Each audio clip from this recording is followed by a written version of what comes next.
Hello everyone, welcome back to our channel. তো কালকে দিদিদের শ্বশুরবাড়ি থেকে দিদিকে এবং সৌমিকে নিতে আসবে, আর ও দেখো এখন এখানে খেলা করছে।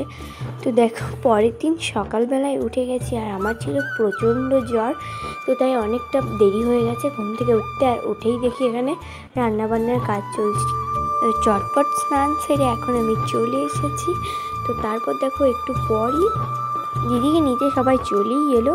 তো তারপর দেখো সৌমি এখন এখানে খেলা করছে। আর গাইস, সত্যি একটা ড্রাগন ফ্রুটের গাছ আমাদের ছাদে লাগিয়েছিল, তো সেটা তো ভাবতেও পারিনি এত তাড়াতাড়ি এতে ফল হবে।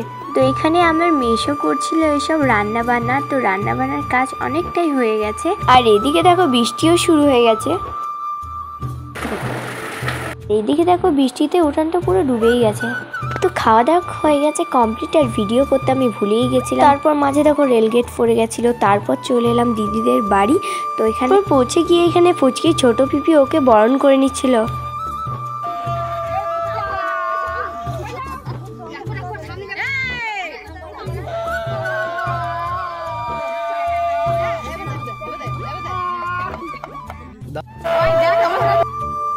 আর এগুলো রাখা ছিল বাইরে, তাই ভেতরে আনছিল।